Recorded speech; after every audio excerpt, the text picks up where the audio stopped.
बहुत सारी मेरी बहनें यहाँ आई मेरी बातों को सुनने के लिए। किस तरह से संघर्ष करती हैं।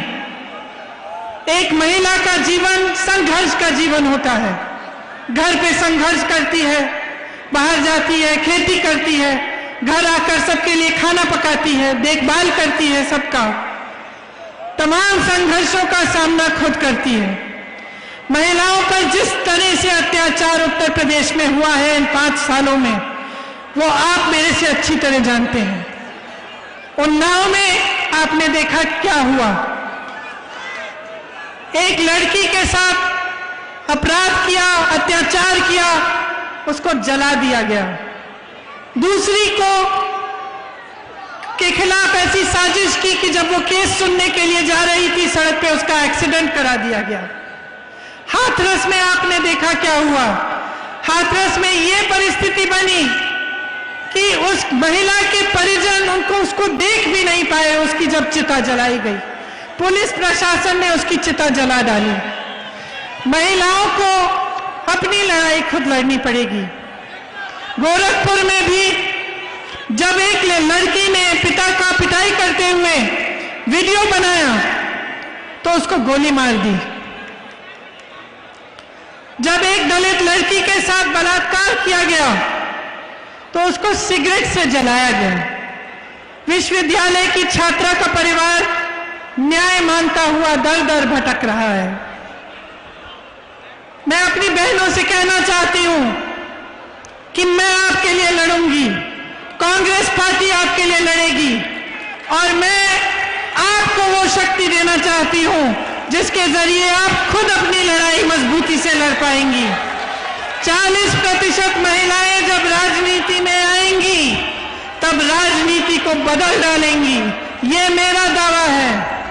क्योंकि महिलाओं में करुणा है, महिलाएं बहुत समझदार होती हैं, लड़ने की क्षमता होती है महिला में, और जितने अत्याचार महिलाओं के साथ हो रहे हैं उनका सामना हम ऐसे करेंगे। जब हम राजनीति में और महिलाएं आएंगी तब हम सामना करेंगे, क्योंकि जब महिला को परेशान किया जाएगा वो हमारे पास आएगी, महिलाओं के पास आएगी, तो हमने वो संवेदना भी होगी और वो शक्ति भी होगी कि हम उसकी मदद कर पाए।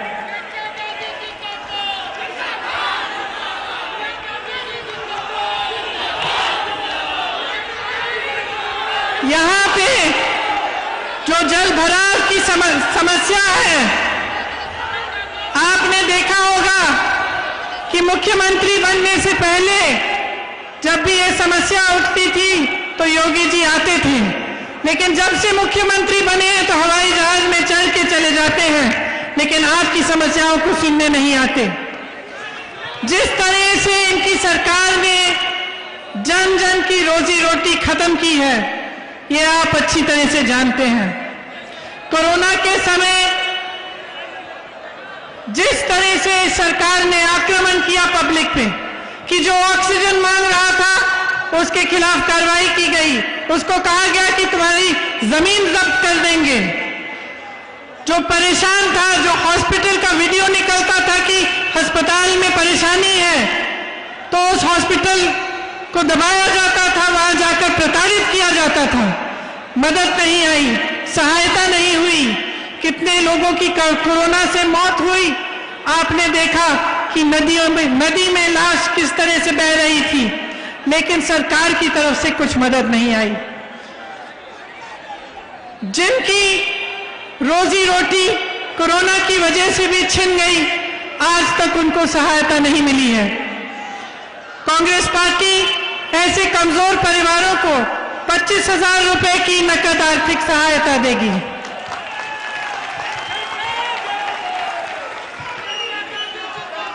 गोरखपुर में मैं जानती हूं कि स्वास्थ्य की जो सुविधाएं हैं वे बुरी स्थिति में हैं। अब चुनाव आ रहा है तो सुनने में आ रहा है कि एम्स खोला जा रहा है और तमाम ऐसी घोषणाएं हो रही हैं, लेकिन जब 5 सालों से ये सब काम नहीं किए गए तो आप क्या उम्मीद कर सकते हैं कि अब किए जाएंगे। यहाँ पे पूर्वोत्तर रेलवे का मुख्यालय है। आप जानते हैं कि अब रेलवे भी बेची जा रही है, उसका भी प्रयास है। और जो तमाम लोग रेलवे के जरिए रोजगार पा रहे हैं उनका क्या होगा? ये सवाल अब पूछने का वक्त आ गया है। आपके पास यहाँ आकर बहुत सारे खोखले वादे किए गए।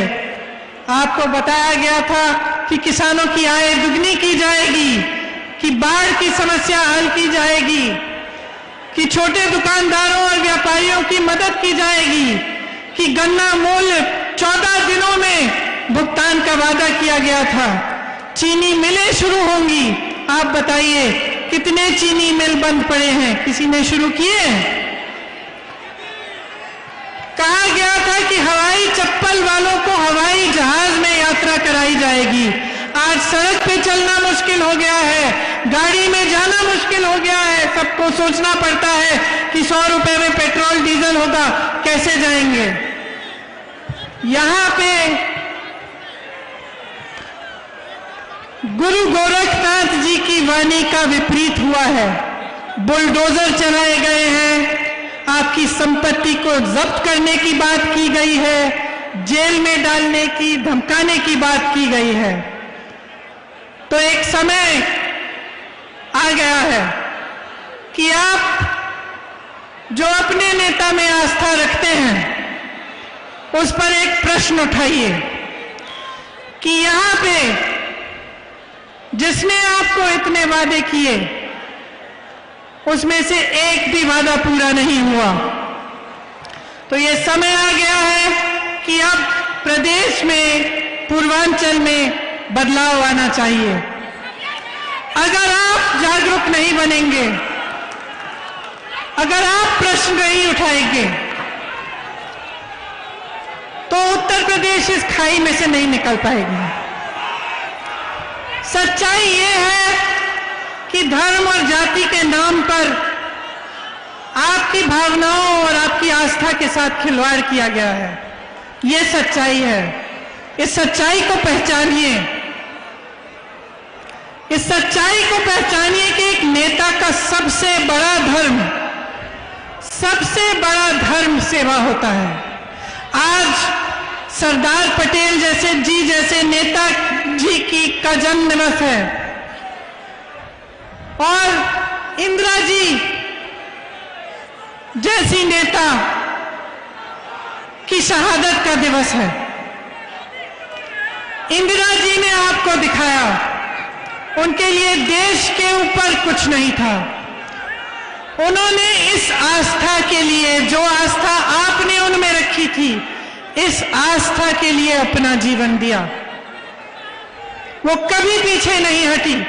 उनको मालूम था कि उनकी हत्या होने वाली थी। आज के दिन जब मेरे भाई और मैं स्कूल जा रहे थे, रोज जाने से पहले हम अपनी दादी जी से मिलने जाते थे।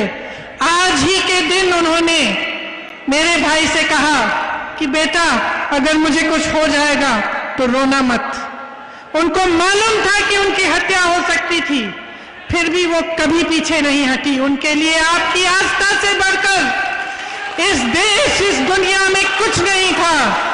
आपकी आस्था थी और उनके दिल में अपने देश के प्रति आस्था थी। और अगर आज मैं आपके सामने खड़ी हूं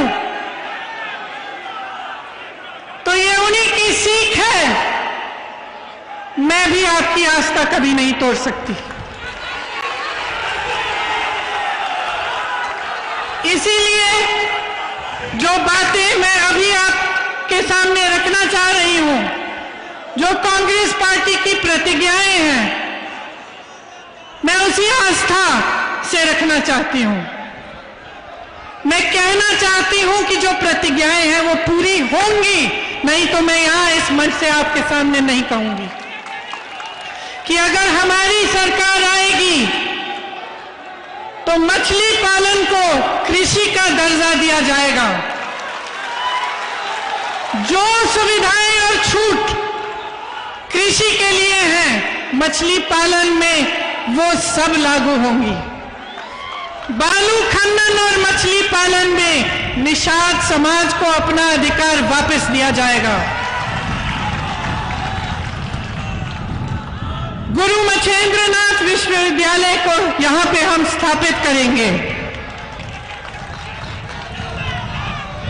किसानों के लिए मैं कहना चाहती हूं कि हमारी ये प्रतिज्ञा है कि हम आपका पूरा कर्जा माफ करेंगे। हमने पहले भी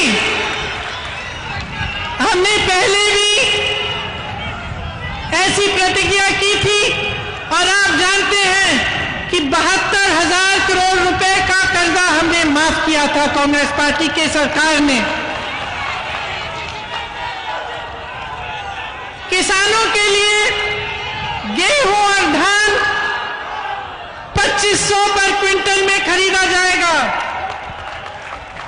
और गन्ना किसानों के लिए 400 रुपए। यहां मैं जानती हूं कि गन्ना का किसान बहुत ही परेशान है। मैं ये भी जानती हूं कि अन्ना पशु की बहुत ही समस्या है और जिस तरह से हमारी सरकार ने छत्तीसगढ़ में इस समस्या को सुलझाने की पूरी कोशिश की है, उसी तरह से यहां पे अन्ना पशु की समस्या सुलझाने का हम काम करेंगे।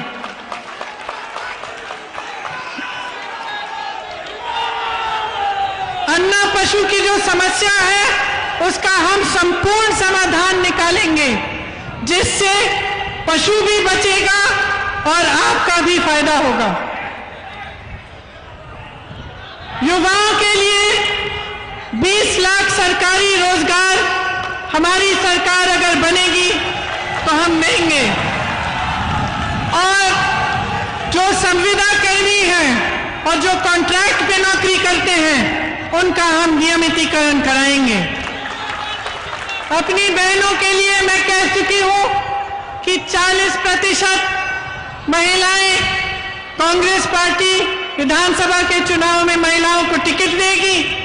इसके साथ साथ जो 12वीं पास छात्राएं हैं उनके लिए मोबाइल फोन मिलेगा, स्मार्टफोन मिलेगा और जो स्नातक पास है उनके लिए स्कूटी मिलेगी। मेरी बहनें, आपको भाजपा सरकार ने कहा था कि आपको 1 सिलेंडर मुफ्त मिलेगा। उसके बाद उन्होंने सिलेंडर के दाम ऐसे उठा दिए कि आपको वही 1 सिलेंडर अगर मिला तो मिला, उसके बाद नहीं मिल पाया। हमारी सरकार आपको साल में 3 सिलेंडर मुफ्त देगी। आप मेरे दिल के बहुत करीब हो, आपके लिए सब कुछ। आप जब सरकारी बस में यात्रा करेंगी तो आपकी यात्रा मुफ्त होगी। आंगनबाड़ी और आशा बहुएं दिन रात काम करती हैं, उनको कम से कम 10,000 रुपए का मानदेय मिलेगा। कोरोना में बहुत लोगों ने बहुत संकट का और संघर्ष किया, बहुत संकट का सामना किया। हमारा संकल्प है कि कोई भी बीमारी हो 10 लाख तक उसका मुफ्त इलाज सरकार कराएगी।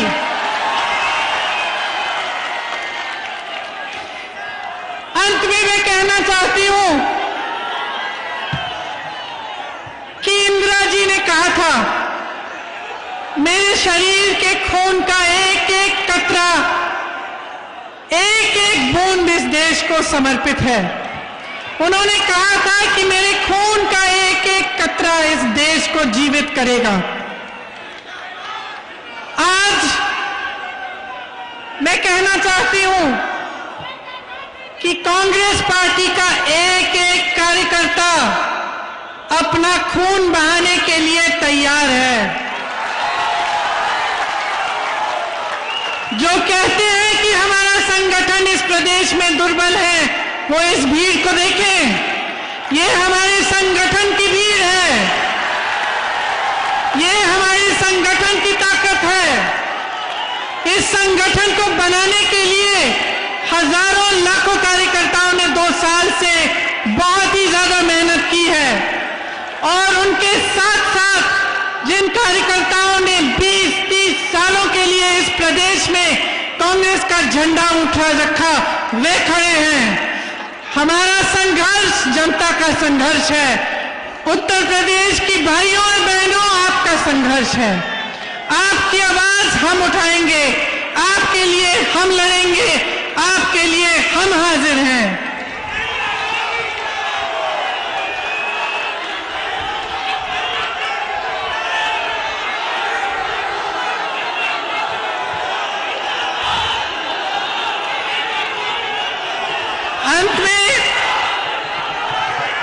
अंत में मैं आप सबको बहुत बहुत धन्यवाद देना चाहती हूं कि आप यहां आए। गुरु मच्छेंद्र नाथ